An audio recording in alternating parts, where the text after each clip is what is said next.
नमस्कार. एक विचार करा, लोकांनी ज्यांना निवडून दिलं त्या प्रतिनिधींनी एक कायदा बनवला, पण तो कायदा लोकांपर्यंत पोचायच्या आधीच कुणीतरी एका व्यक्तीने तो थांबवला, तोही कायमचा. मग काय होईल? आज आपण याच एका अत्यंत महत्त्वाच्या घटनात्मक प्रश्नावर बोलणार आहोत. हा प्रश्न फक्त कायद्याचा नाहीये, तर तो आपल्या सगळ्यांच्या लोकशाहीच्या मूळ तत्वांशी जोडलेला आहे. चला थेट मुद्द्यावरच येऊया. प्रश्न अगदी साधा आहे. ज्या विधानसभेला आपण निवडून दिलं त्या संपूर्ण विधानसभेने मंजूर केलेला कायदा एक व्यक्ती म्हणजे राज्यपाल अनिश्चित काळासाठी अडवून ठेवू शकतात का?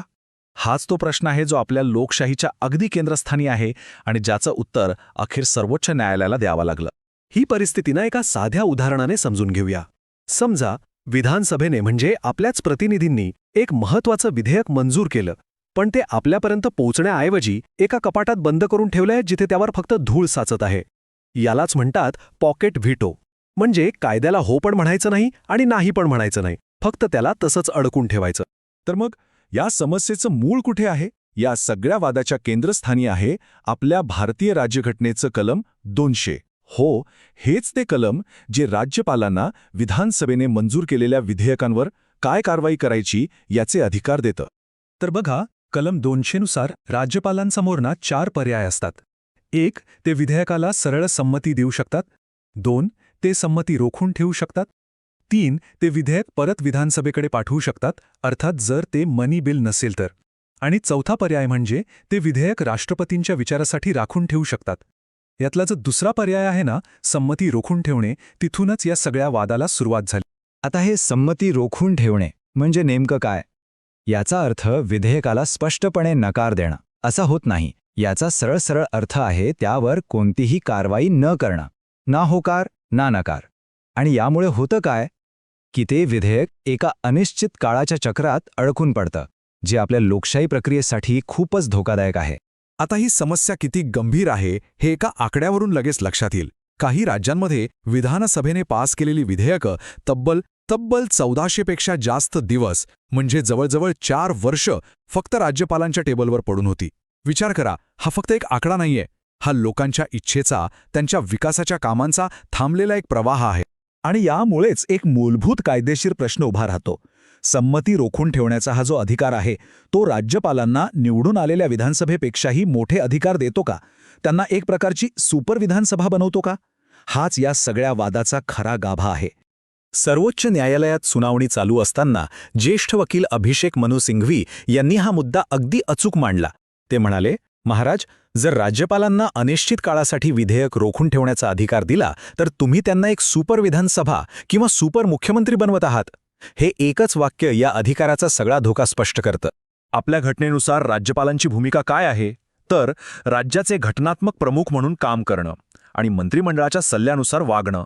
पण जर या संमती रोखून ठेवण्याच्या अधिकाराचा गैरवापर झाला तर ते एक प्रकारे व्हीटो अधिकारासारखं होतं, जे निवडून आलेल्या सरकारच्या कामात थेट अडथळा आणू शकतं. मग अशा वेळी जेव्हा घटनेच्या कलमांवरूनच वाद निर्माण होतो तेव्हा पंच म्हणून कोण काम करतं? याचं उत्तर आहे आपलं सर्वोच्च न्यायालय.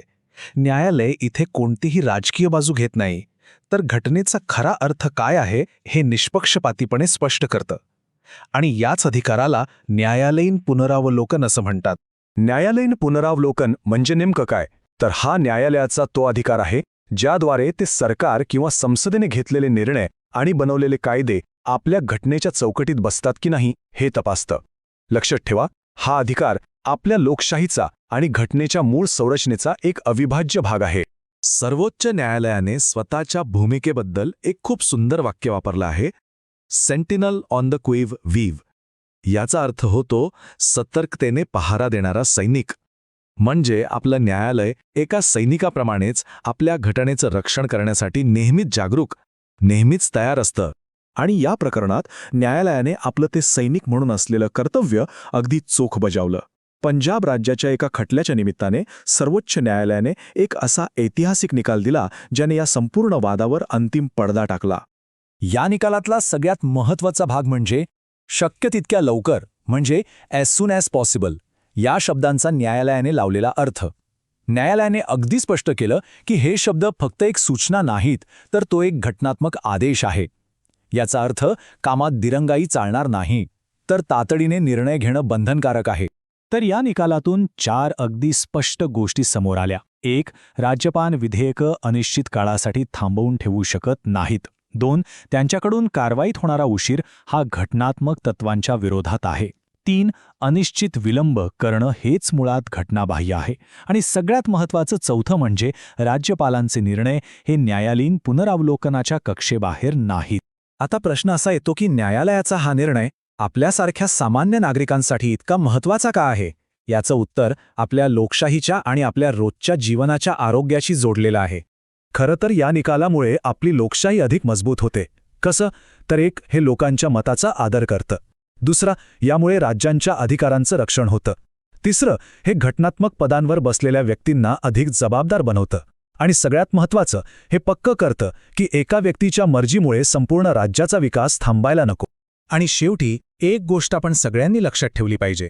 आपलं संविधान हाच देशाचा सर्वोच्च कायदा आहे. कोणताही नेता, कोणतंही पद किंवा कोणतीही संस्था या संविधानापेक्षा मोठी नाही. प्रत्येकजण या संविधानालाच उत्तरदायी आहे. जाता जाता एक विचार करूया.